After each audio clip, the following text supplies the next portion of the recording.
Have you ever noticed how trying to silence your ego is like shouting into a canyon? The echo only gets louder. That's because we're using the mind to solve a problem the mind itself created. Today we're exploring how the ego, that persistent voice of separation and identity, rather than an enemy to be vanquished, it serves as a crucial part of your spiritual journey, like a stubborn teacher who keeps giving the same lesson until you learn it. Stay with me to discover how this force that feels like your greatest obstacle might actually be your most important guide on the path to awareness. What if the voice in your head that seems to cause all your suffering is actually essential to your spiritual journey?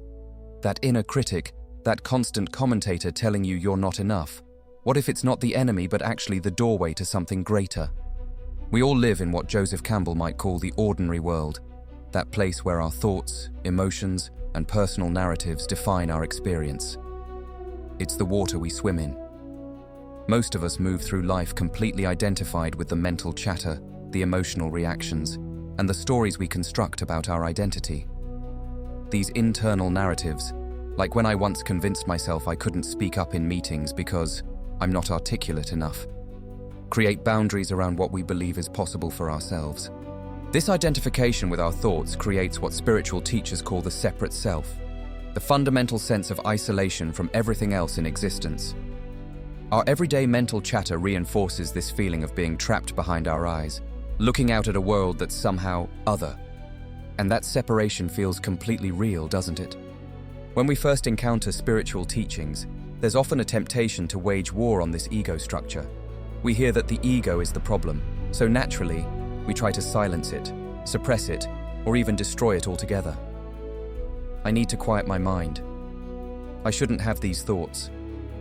But here's where things get interesting. These attempts to silence or destroy the ego often create more suffering, not less. The mind fighting the mind creates a never-ending internal battle. The ego, paradoxically, loves to identify as a spiritual person who's transcending their ego. It's like trying to use a knife to cut itself, logically impossible. The ego serves crucial functions in our lives. It helps us navigate physical reality, manage time, honor commitments, and maintain relationships.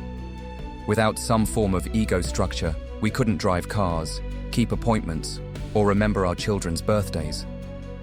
Look at the common patterns the ego creates: perfectionism, people-pleasing, or achievement-seeking. While these patterns can cause suffering, they were originally protective mechanisms that developed in childhood to help us survive and belong. Maybe perfect behavior was the only way to receive love from demanding parents. Perhaps people-pleasing protected you from conflict in a volatile household. These strategies weren't mistakes. They were intelligent adaptations that helped you survive your particular circumstances. Understanding this brings compassion to our relationship with the ego rather than rejection or battle. The ego is a necessary developmental stage containing the seeds of its own transcendence. There's an awareness that notices the voice in your head without being that voice. Have you ever caught yourself thinking and suddenly realized, wait, who's noticing these thoughts? That noticing presence is fundamentally different from the content it observes. The spiritual journey isn't about destroying the ego, but seeing through it, using it as a contrast to recognize your deeper nature. Just as you can't appreciate light without darkness, the ego creates the perfect conditions for recognizing the unlimited awareness that has been present all along. Think of it like the hero's journey. Your ego, with all its patterns and stories, isn't your enemy. It's the starting point of your own heroic transformation. The hero's journey begins with a call that pierces through the ordinary world. But have you noticed how fiercely something within you resists that call? That resistance isn't random. It's your ego's sophisticated defense system trying to maintain the illusion of control when confronted with the terrifying possibility of surrendering to something greater than itself. Have you ever stood at the edge of the ocean, watching the sun melt into the horizon, and felt your sense of separate self momentarily dissolve? Or perhaps while creating something, painting, writing, building, you've experienced time slipping away as you merged completely with the activity? These moments represent the call to adventure in your own hero's journey, glimpses beyond your ego-identified existence, windows opening briefly to show you a reality unbounded by your personal story. This call appears as a subtle yearning for something deeper, a quiet voice suggesting more to life than your limited perspective. You look up at the stars and suddenly feel both insignificant and profoundly connected to everything. These experiences invite you to step beyond the familiar territory of your constructed identity. Yet notice how quickly resistance follows these moments. Your mind generates immediate doubts. This spiritual stuff is impractical. I don't have time. Or, what if I lose myself? This resistance actually confirms you're approaching something true. The ego perceives this call as a threat to its existence, not to you, but to the limited concept of who you think you are. The mind employs sophisticated strategies to maintain control, creating problems only it can solve, keeping you trapped in mental loops that reinforce separation.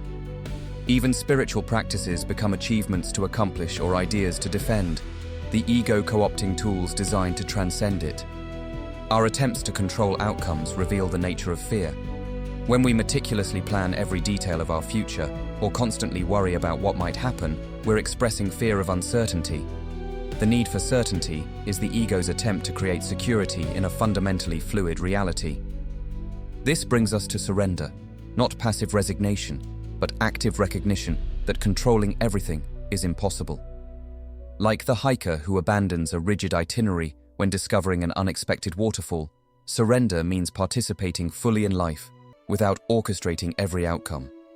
You plant seeds and tend the garden while recognizing the growing itself isn't your doing. Surrender happens in everyday moments.